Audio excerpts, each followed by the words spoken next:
মা, এ দেখি বোরকার সাথে ঘুমটা পড়লেও বউ বউ লাগে, তাহলে আর এত কিছুর দরকার কি? একটা ঘুমটা নিলেই তো হয়ে যায়। শুধু আমাকেই না, এই ভাইয়াটাকেও কিন্তু বউ বউ লাগছে। যাই হোক, ঘুমটার সাথে তো শাড়ি লাগবে। Hello everyone, this is me Mayapu, চলে আসলাম আবার নতুন একটা ব্লগ।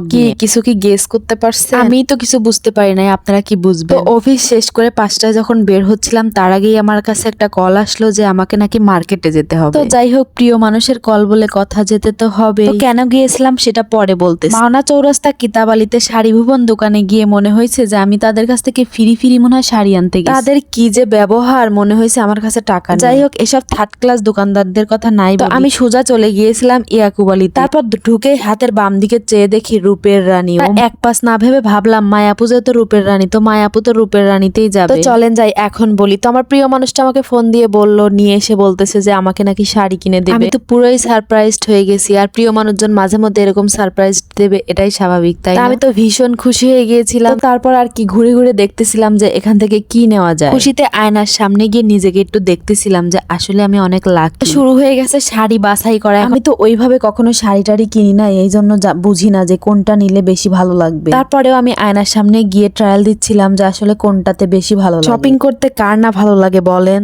তার উপর যদি হয় সারপ্রাইজড, তাহলে তো কথাই নাই গাইস। তো আমি বেশ কয়েকটা শাড়ি ট্রায়াল দিছিলাম, এর মধ্যে কোনটা নিব বুঝতে পারতেছিলাম না। যাই হোক, যেহেতু এখান থেকে আমি 2টা শাড়ি নিব, এজন্য আরো একটা শাড়ি দেখতেছিলাম, যদি পছন্দ হয়ে যায় বাজিমাত।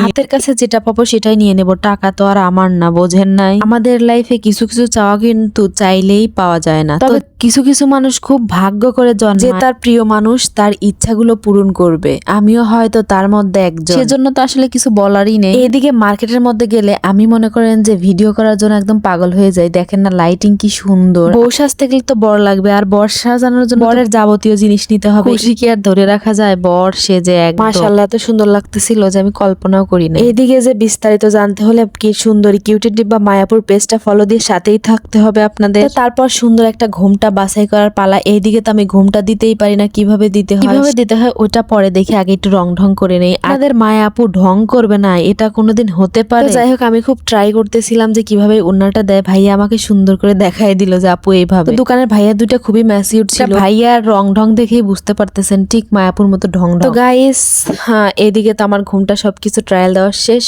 এবং এগুলো নিয়ে নিব। এখন অনেকেই জিজ্ঞেস করবেন, আপু আপনার কি বিয়ে? আপু কার জন্য কিনতেছেন, কেন কিনতেছেন, সবকিছু জানাবো অবশ্যই। এজন্য অবশ্যই পেজটা ফলো দিয়ে কন্টিনিউ করতে থাকবেন। ব্যাগ দুইটা হাতে নিয়ে তো খুশিতে নাচতে ইচ্ছা করতেছে, তো বাসায় গিয়ে নাচবো। তাই এখানে বাই বাই, টেক কেয়ার।